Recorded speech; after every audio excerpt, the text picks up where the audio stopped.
Okay, hello and welcome to episode 1 of my Technical Bootcamp. This is going to be a year-long series where I'm going to break down absolutely everything you need to know about technical analysis and charts so that you can master that realm of trading. There are going to be 12 classes per season spanning over 3 seasons. We are beginning with season 1, where we'll look at foundational layers of all of the different concepts that I trade. We're going to be talking through everything and we'll go deeper level and then go to advanced approaches throughout season 2 and 3. These classes will be dropped weekly, and this will be probably the most valuable bit of trading education you've seen if you follow along with each of these episodes. It's not going to be fun, it's not going to be hyped up, there's no retention editing, but if you're here to solidly learn, then this is the place for you. Now, before we begin, a simple disclaimer. All content inside of the bootcamp is for educational purposes only. It does not constitute financial advice.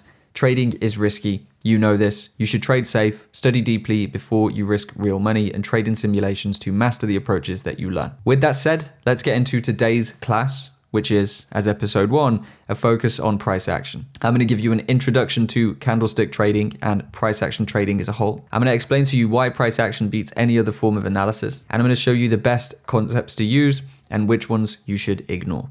So with that said, let's jump over to the charts and get to work. All right, so first, what do we mean when we say price action? Well, when we say price action, we simply refer to raw price, okay? We are tracking the raw price of the market, meaning we are looking at the candlesticks, how they've printed, the ups and downs in here, and all of the information these give us. And we are not using any indicators.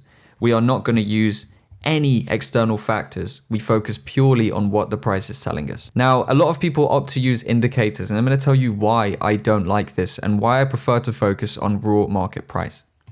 With an indicator like a stochastic or pretty much any other indicator, the information these give you, while you may think they're telling you important information, is only telling you things that the market price has already printed. So all of this is lagging. It's not giving us any insight into the future. It is simply giving us information based off of the candles that have already been printed. So 1, we are basically looking at information that is not telling us anything new. And 2, if we are going to focus on real-time happenings to determine where the market's likely to go next, in my opinion, it makes a lot more sense to look at the raw, real market price, the movements that price itself has made, rather than trying to overlay some random lines, some lagging information, and trying to use that to determine our decisions. So indicators are out of the question.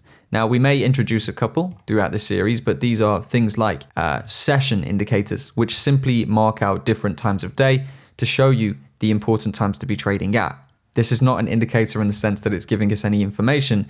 It just simplifies and automates a part of the process for us. But we'll get into that a little bit later. So with that said then, price action is all about reading the story of the market, or at least price action in the sense that I view and trade it. The market is endlessly telling us a story. Each of these candles that prints, and we'll talk about candles in a bit more depth in a moment, candle for now, or one of these blocks. Each one of these that prints is giving us some information as to whether buyers or sellers are in control at that moment in time. Whether buyers or sellers are in control is crucially important because this tells us whether the market will be going up or going down. And if we want to make money in this market, we need to know what is likely to take place so that we can profit on the up moves by buying the market and profit on the down moves by selling into the market.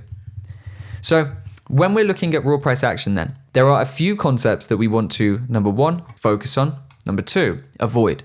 Because in my opinion, there is good and there is bad price action analysis. And I want to preface this entire series by saying this is to some degree subjective. I'm sharing my opinions and what's helped me and the people that I've taught to find success. Okay? You can disagree with what I say, that is fine. You can trade concepts different to what I trade, that is also fine. But this is my view of the market, and that's what I'm going to be teaching you here. So, as I've said, when I'm doing my price action analysis, when I'm reading the candlesticks, when I'm reading the movements, the highs, the lows that the market has printed, I am trying to develop a story or a narrative from the market. I'm reading into what each of the candles and what the larger candles in context are telling me about buying and selling pressure and control from buyers or sellers, because this is ultimately what helps us to determine which way the market's going to go. So I am not a fan of patterns. For example, some people trade triangle patterns where you draw some lines on a chart and then you wait for a break and retest and sell or buy accordingly. I don't like patterns like this because, again, they are not tied into narrative or story or explaining anything about what price is doing. We want to essentially detach from the idea of pattern trading and instead focus on narrative creation, okay? So we are really looking to build stories from the market using the information that it's giving us. Now, that pretty much eliminates immediately chart patterns, they're out the question, and other things like support and resistance and trend lines, which to a degree are just patterns in their own right, okay? So to show you what those are real quick and why I avoid them, a support or resistance level is simply a line that we draw on the chart based on areas the market's reacted from. So for this example, you can see we had a tap here, and then we broke and we tapped the market at these levels, and here again. The idea with this support and resistance is if the market is above the support and resistance, we look to buy retests of it. If the market is below the support or resistance level, we look to sell retests of it. This is an okay way to trade if this is how you want to trade. And this is going to come under the label of price action trading. But for me, it's again, just another pattern. This doesn't actually tell us anything. If you think about what you've done here, you haven't built any story. You've drawn a line on a chart, and now you're saying, if it taps above, I'll buy. If it taps below, I'll sell. Now, why does this not work so well in reality? Why are there so many people trading with this concept and completely failing to make it work? Well, pretty much for the same reason that most people trade most concepts and fail to make them work. That is because it makes no sense. They are not making sense of what's happening in the market by drawing these lines. They're basically just setting up some arbitrary level that will buy or sell with pretty much no reason other than, well, because it tapped imaginary line. If we think about this, this line does not actually exist in the market. It is literally something you've drawn on. If we delete this line, then there is no more support or resistance. Sure, the market showed reaction to this level a few times, but really it isn't there anywhere outside of your imagination. So again, you may like support and resistance. If you do, keep trading it, stop watching my videos, and I hope you reach success. But if you've been struggling to win with it, that is one of the reasons why. It gives us no information to the broader story or the context of the market. Therefore, I don't think it is a good price action concept to trade. So we will not be trading support and resistance. We will also not be trading chart patterns. So that's anything from triangle patterns, wedges, head and shoulders patterns, all of these different things that you may have learned previously. I do not see these as good price action trading, okay? They come under the label price action because you are just using raw price, but in my opinion, they are pretty much useless. Now, the final one that we will not be using in this, right, is going to be trend lines, okay? So a trend line is much like a support or resistance level. It is basically an ascending trend line would look like this. We connect the dots of multiple lows, and then the idea is if the market stays above this level, the trend is up. And for a descending trend line, we would connect the dots of multiple highs. And the idea would then be if the market stays beneath this level, then the market is trending down. There's a problem with this that will become very clear when we get into the market structure education. And that is that not only do these not actually show the market structure, and they don't actually tell you what the trend is, they can also be a very big trap. Because if you believe that a trend line tells you the trend direction, you're going to take a lot of trades against the reality of the market. The truth is that the market price, the raw price that we look at inside of our price action trading, can be up while a trend line is down. And you trusting the trend line over the real market price is going to have you in situations where you are selling a market that is going to continue to ascend against you.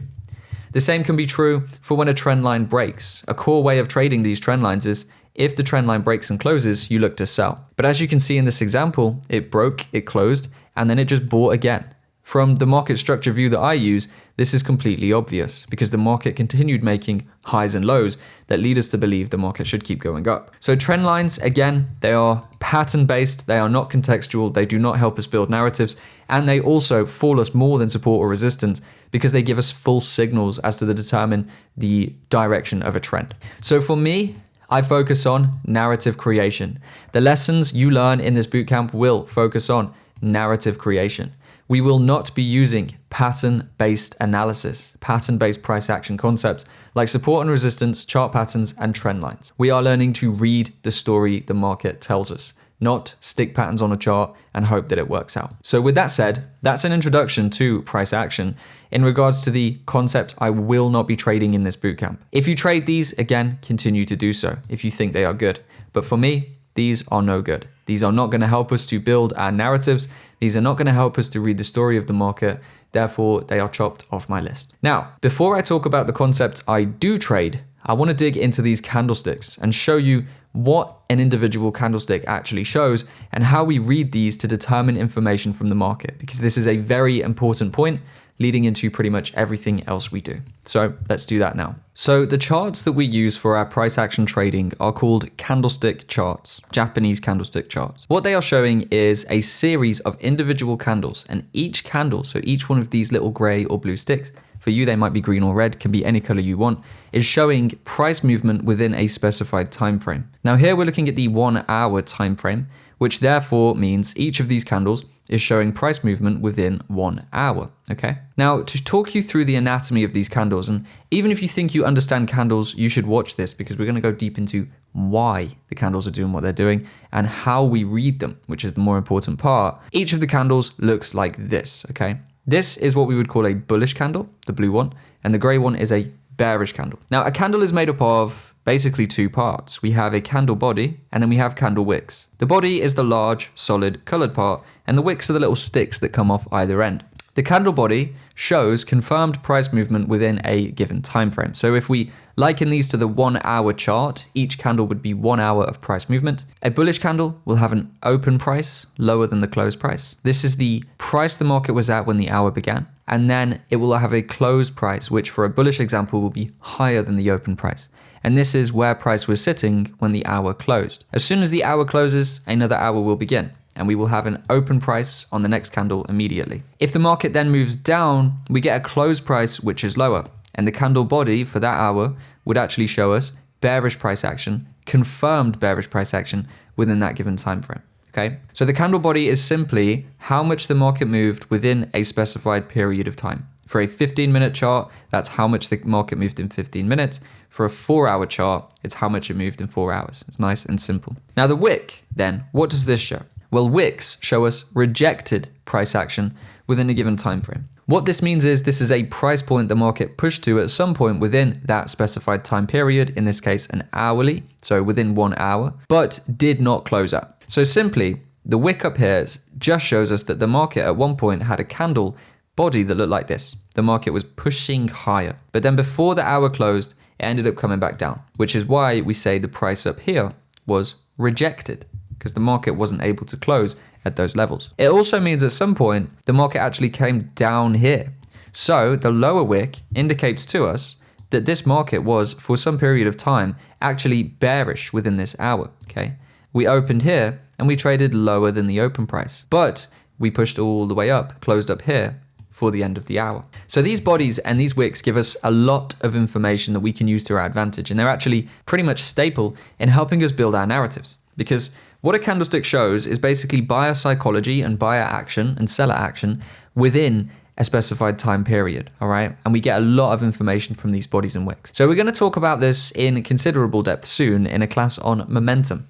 But for now, we will discuss the general basics of what a candlestick can give us in terms of information. So if we focus in on the bearish candle, then what we're gonna do is consider the market opened here at the beginning of the hour, and then it's moved all the way down to this level and closed here at the end of the hour.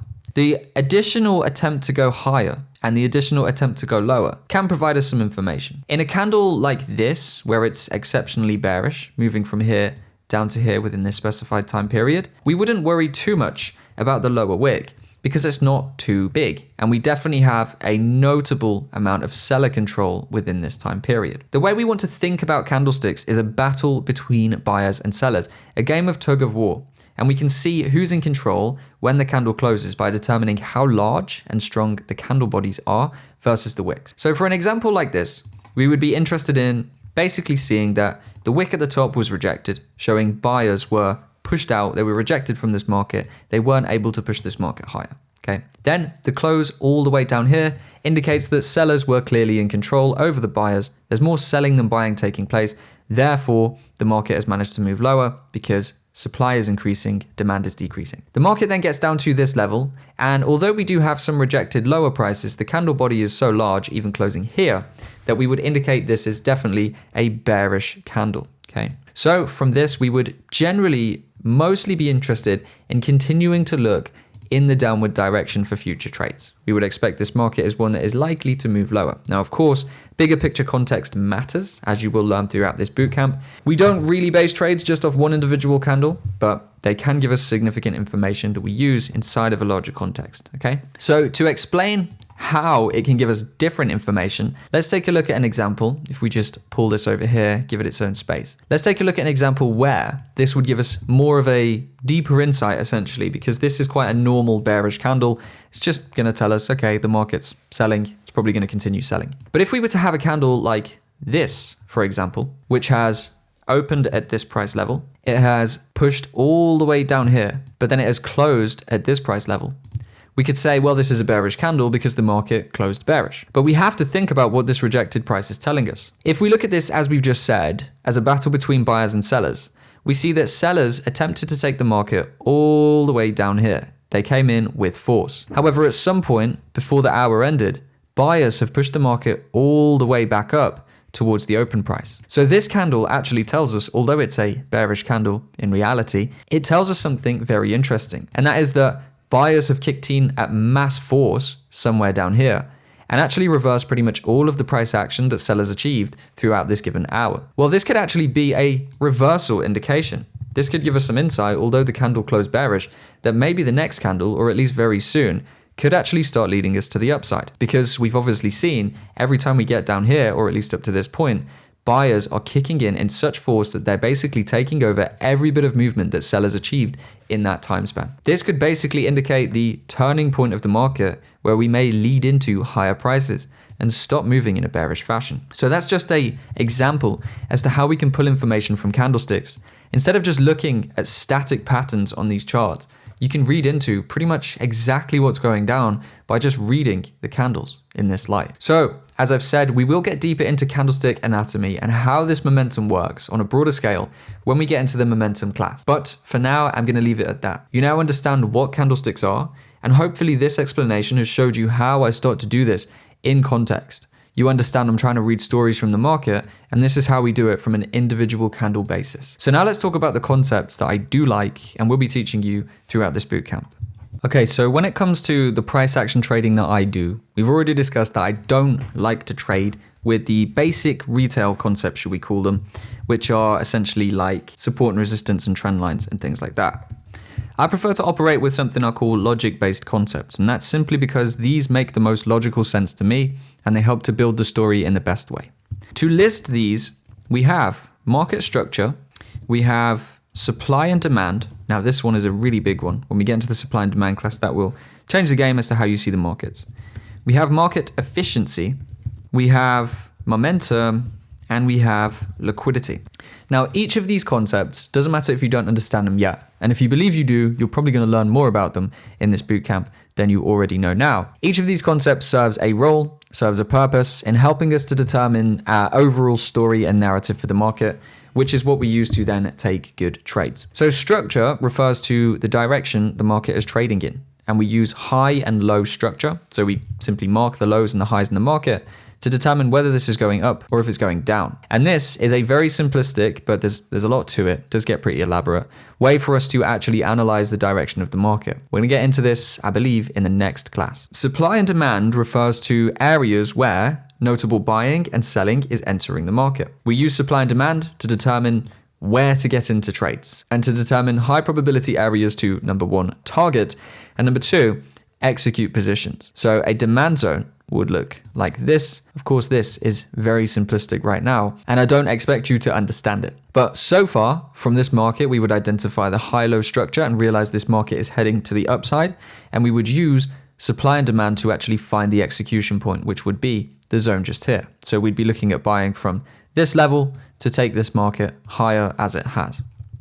The next concept is market efficiency. This is basically the theory that markets like to come back and fill open price ranges, generally to fill into new orders that are still waiting to be retested. Market efficiency refers to something you may know as imbalances, or fair value gaps is another name that someone's made for them, but they're traded in a different way as fair value gaps. So market efficiency, or an inefficiency in the market, we'll keep it at the moment, is simply an open price range between a demand zone or supply zone and where price is right now that hasn't been filled yet. So when we saw this rally from this area of demand that I marked, this concept basically tells us we will not buy the market anywhere above this demand. We must wait for the imbalance or inefficiency, which by the way is this price area here, to be filled before we can execute any trades. Then when it comes to momentum, we simply look at the strength and size and speed of the candles on their own, and also from a multi-candle momentum perspective to see where momentum is strong, where it's slowing down, and get an idea as to whether we believe that buyers are still, the right way to be going in this market. So to show you what I mean there, this movement up, very fast, very quick. The pullback down, slower, weaker. And then as we hit this, we start to get these strong bullish candles again, okay? So by identifying speed and size of candles, we determine whether we want to be moving with the market. And then liquidity refers to areas in the market where orders will be situated. This one is rather elaborate, so I'm going to get into this when we get there. But those are the concepts that I use, and each one of them, as I've said, serves a purpose in helping us to determine which way the market is likely to go by helping us build narratives and stories around them, as opposed to just building, patterns on static charts and praying that something fits. These are the concepts that we're going to be digging deep into throughout this bootcamp. And through season 1, every single one of these will be broken down for you, and you'll understand pretty much everything you would need to know about these before we get into the deeper level stuff in seasons 2 and 3. This bootcamp is going to teach you these concepts most likely better than any paid program that you've enrolled in when it comes to the technical elements of trading. I'm not holding anything back. I'm going to give you everything you need to know about all of these approaches. So with that said, that is episode 1. This was more of an introductory class, teaching you about the way that I trade from a simplified view, teaching you about price action and what we focus on here and how I view the market. And next episode, we'll be getting into the core concept behind understanding markets, and that is market structure. So with that said, that's all for this class. I'll see you in the next one.